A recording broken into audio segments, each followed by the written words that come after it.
تبدا القصه ديالنا مع واحد البنت سميتها خديجه. هي بنت مسلمه من اصول هولنديه وعايشه في اندونيسيا. اول حاجه كنشوفوها في القصه هي واحد الموقف خايب وقع ليها. واحد السيد كيجري تابعها وكيسب على لباسها وجر ليها الحجاب ديالها. هاد اللقطه غنفهموها مزيان من بعد. والمهم نرجعوا لاحداث القصه العاديه. خديجه كانت راكبه في الطوبيس غادا لخدمتها، شفت واحد البنت واقفه، ناضت وخلات ليها بلاصتها باش تجلس. ديك البنت اللي سميتها ايلونا، بلاصه ما تشكرها شفت فيها شوفه ناقصه ورفضت تجلس حداها بحال ما حاملاهاش. داز غير شويه ديال الوقت وخديجه ردات البال لواحد الشفار كيحاول يقطع الصاك ديال ايلونا باش تساقها. خديجه نضت بالزربه، شدت في يدها ونزلتها معاه من الطوبيس. ايلونا تخلعات ما فهمت والو، ولكن خديجه شرحت لها القصه ديال الشفار. وملي ايلونا قلبت ساكا لقاتو بصح مقطع، ولكن الشفار ما خدا ليها والو لحسن الحظ.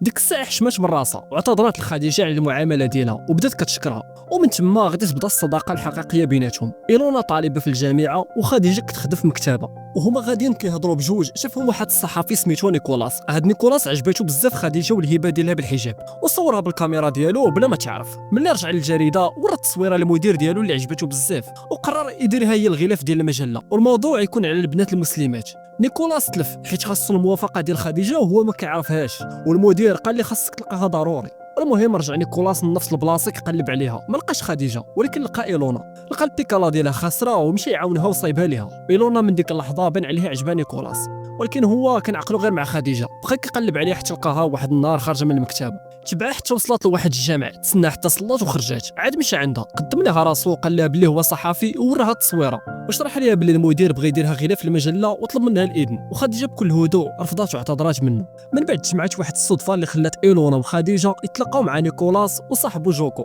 ايلونا كانت محتاجه واحد المساعده في واحد البحث على الثقافه الاندونيسيه والهولنديه باش دير معرض التصاور، ونيكولاس تحمس يعاونها. وايلونا اللي كانت باغا تقرب منه اقترحت عليه تكون هي الموديل وهو يصورها، وفعلا داكشي اللي داروا. ايلونا كانت فرحانه بزاف ومشات عاودت لخديجه باللي هي معجبه بنيكولاس. ولكن اللي ما في خبرهاش هو ان نيكولاس ملي كان كيصورها قال صاحبو جوكو باللي هو اصلا ما كانش مركز معاها وكان غير كيصور الطبيعه، يعني هو ما اهتمش بايلونا. شويه من بعد نيكولاس صور ايلونا على خديجه وبدا كيقارن بيناتهم، كيفاش خديجه ملتزمه بزاف وهي عايشه بحريه، وهذا الشيء بين ان نيكولاس مهتم بخديجه ماشي بها. وفي نفس الوقت داك صاحبهم جوكو كان معجب بايلونا. والمهم واحد النهار تجمعوا هاد الرباعه كاملين في دار فاطمه اللي هي صاحبه خديجه. تما ايلونا بقات لاصقه في نيكولاس، وجوكو المسكين غير كيشوف. نيكولاس اللي ماشي مسلم سول فاطمه علاش البنات المسلمات كيلبسوا الحجاب، وفاطمه عطاتو مثال زوين، جبدات جوج حلوات، وحده مغلفه وحده لا، وقالت ليه اختار. هو اختار المغلفه، وملي سولاتو علاش قال لها حيت نقيه ومحميه. فاطمه قالت ليه هكا الاسلام كيشوف المراه، بقات شي حاجه ثمينه وخاصها تحتفظ. ايلونا اللي كانت هي الوحيده بلا حجاب حست براسها ناقصه. هاد الهضره اثرت في نيكولاس وبدا كيقلب وكيقرا على الاسلام.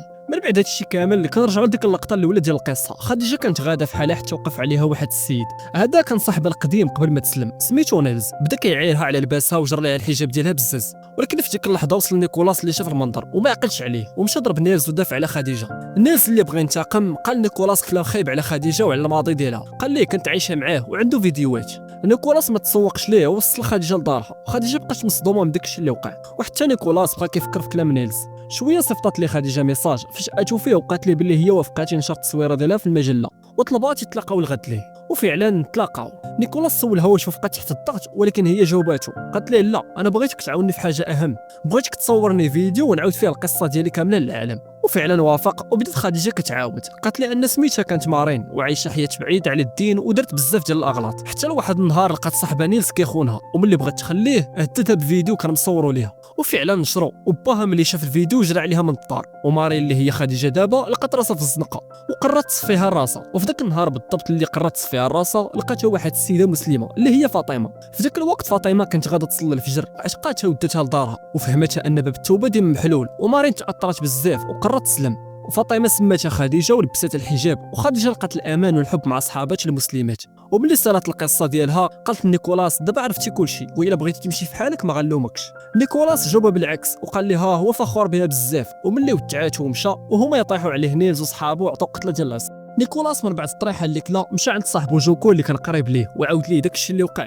ونيكولاس وصى جوكو وقال ليه بالرجوله ما تقول والو لخديجه، ما بغاش يقلعها، ولكن جوكو كيف ما كتعرفوا ما قدرش يصبر ومشى نيشان عند خديجه وقال لها راه نيكولاس تضرب، وخديجه تخلعت عليه بزاف، ناضت صايبت ليه الماكله ودتها ليه حتى لدارو باش تطمئن عليه، وملي شافته بقات فيها الحاله اللي ولا فيها وطلبت مني يمشي يدير شكايه، ولكن نيكولاس رفض، قال لها ما بغاش يزيد يكبر المشكل على قبلها، وعجباتو الماكله اللي جابت ليه، وملي بغات تمشي بغى يوصلها للباب، ولكن وهو نايض دوخته الضربه وكان غيطيح، وخديجه شداتو وسانداتو باش ما يطيحش. وفي ديك اللحظه بالضبط شكون غيدخل؟ دخلت ايلونا، حتى هي كانت جايبه الماكله لنيكولاس باش تزورو، ولكن ملي شافت المنظر ديال خديجه شاده فيه فهمت الموضوع بالمقلوب، تصدمات وتقلقات وما قالت حتى كلمه، وخرجات ورجعات في حالها. مشات وهي معصبه للسكن فين كاينه، تما لقات الصديقه اللي معاها في البيت مدخله معاها واحد الولد. ايلونا من طبيعه الحال ما عجباش الحال وبدات كتغوت عليها، وديك البنت قالت ليها بلي داك الولد غير جاي يعاونها تجمع حوايجها حيت غتمشي تسكن معاه، وصافي خلات ليها البيت ومشات. وايلونا من تما بقات بوحدها وحاسه براسها مخنوقه. ديك الساعه عيطت عليها امها في التليفون باش تطمئن عليها وسولتها واش صلات ولا لا، وايلونا اللي كانت ديجا معصبه جاوبت امها بطريقه خايبه، والغد اللي جات عند خديجه باش تشوف مالها وتهضر معاها، ولكن لقات بلي ايلونا باقا مقلقه بزاف وعاملتها خايبه، وسولتها نيشان قولي لي الصراحه واش انت كتبغي نيكولاس؟ خديجه تحرجات وما عرفت ما تجاوب، وفي ديك اللحظه بالذات وصلتهم واحد الخبر خايبه، الام ديال ايلونا ماتت. من ديك الساعه ايلونا ما قدرتش تشد راسها بالبكا، وخديجه بقات معاها كتواسيها وتهتم فيها، ومن بعد ايلونا مشات لبلادها باش تحضر الجنازه ديال امها، تما وهي بوحدها بدات كتفكر في الهضره الخايبه اللي قالت لما قبل ما تموت، وكيفاش كانت امها ديما كتوصي على الصلاه وهي ما كتسوقش، حست بالندم بزاف وقررت تبدل، لبست الحجاب وبدات كتصلي وكتدعي لما بالرحمه. وفي ذاك الوقت بالضبط نيكولاس كان برا وتلاقى مع خديجه وراها المقال اللي كتب على القصه ديالها في المجله. خديجه عجبها الحال وتاثرات، وهو قال لها بلي القصه ديالها هي اللي زوينه، وبمناسبه هذا المقال عرض عليها نيكولاس باش يتعشاو بجوج. خديجه من طبيعه الحال بحكم الدين ديالها رفضات وقالت ليه علاش ما تعرضش على ايلونا، وهو سولها علاش ايلونا بالضبط، وقالت ليه حيت هي الصديقه ديالك وباين باللي هي معجبه بك. نيكولاس ديك الساعه طرف ليها، انا عارفه معجبه بيا ولكن انا كنبغيك انت، وسولها شنو خاصو يدير باش يكونوا اكثر من اصدقاء، وخديجه قالت ليه بلي داك الشيء مستحيل حيت هو ماشي مسلم اصلا، وهو قال لها لا ممكن انا مستعد ندخل الاسلام. وخديجه تصدمات وسولات غتدخل الاسلام على قبلي انا، وملي جاوبها ما عجباش الحال، هي بغاتو يدخل الاسلام على قناعه ماشي على قبل الحب ديالها، واعتذرت منه ومشات نيشان عند صاحبتها فاطمه وعاودت لها القصه. فاطمه نصحاتها باش تصلي صلاه الاستخاره والله غيبين لها الطريق الصحيح، وفعلا دازت ايام ورجعت ايلونا من السفر، ولكن هاد المره كانت لابسه الحجاب. تلاقات مع خديجه وطلبت منها تمشي معها للجامع تصلي، وملي صلاو ايلونا حست بالراحه وطلبت من خديجه تعلمها اصول الدين. وهما راجعين ايلونا سولت خديجه واش باقي كتلاقى نيكولاس.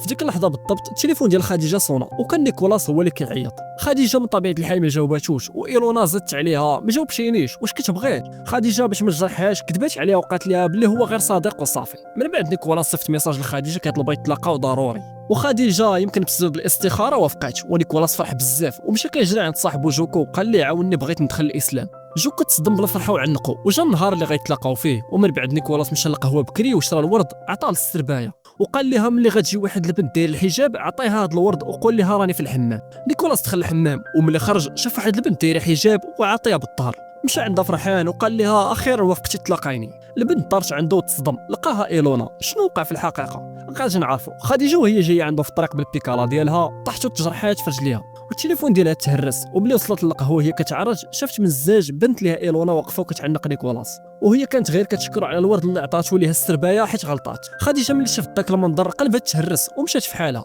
وشويه من بعد ايلونا مشات عند خديجه فرحانه كتعاود ليها بلي تلاقات نيكولاس بالصدفه وعطاها الورد، وخديجه وهي شاده الدمعه بزز قالت لها ما كاينش شي حاجه سميتها الصدفه، هذا هو المكتوب. وخديجه اعتبرات بلي داك الشيء اللي وقع الحادثه ديالها وايلونا اللي لقاتها في بلاصتها هو الجواب ديال الله على صلاه الاستخاره ديالها، وان نيكولاس ماشي من نصيبها. المهم الغد ليه مشى نيكولاس كيقلب عليها لقاها جالسه بوحدها حدا البحر، مشى عنده وسولها خديجه علاش ما جيتيش البارح كما اتفق، وعلاش صيفطتي ايلونا بلاصتك. خديجه اللي كانت باقا مصدومه من داك الشيء اللي شافت واللي اعتبراته اشاره من عند الله جاوبته ببرود انا ما صيفط حتى واحد، يمكن هذه هي الاراده ديال الله، والمشكله هي ان ايلونا كانت حتى هي تماك ولكن مخبيه وكتصنت عليهم. نيكولاس ما فهمش شنو كتقصد وقال لها انا ما بقيتش فاهم والو، ولكن الحاجه الوحيده اللي متاكد منها هي انني كنشوف في عينيك نفس المشاعر اللي كنحس بهم تجاهك. هنا خديجه اللي قررت صافي تنساه شفت فيه وقالت ليه ديك الكلمه القاصحه، لا انا ما عندي حتى شي مشاعر ليك. هاد الهضره صدمات نيكولاس وتقلق وما عرف ما يقول وخلاه ومشى في حاله. غير هو مشى خديجه ما قدرتش الدموع وبدات كتبكي. ديك الساعه خرجت عند ايلونا اللي كانت مخبيه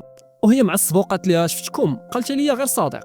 خديجه مسكينه حاولت تشرح ليها بلي تلاقاو غير بالصدفه، ولكن ايلونا ما بغات تسمع والو وما طاقتش فيها وخلاتها تما كتبكي ومشات. ومن داك النهار ونيكولاس كيمشي كل نهار للمكتبه اللي كتخدم فيها خديجه، كيبغي غير يهضر معاها، ولكن هي ولات كتهرب منه وما كتعطيش فرصه. وفي واحد النهار جا جوكو عند نيكولاس فرحان وقال لي راني هضرت مع الشيوخ في الجامع باش يعاونوك تدخل الاسلام. ونيكولاس جاوبو جواب بارد، شكرا ولكن صافي ما بقيتش باغي. قال لي صرفت النظر على هذا الموضوع. جوكو تصدم وسولو علاش، ونيكولاس قال لي حيت البنت اللي كنت باغي ندير هادشي على قبلها صافي ما بقاتش.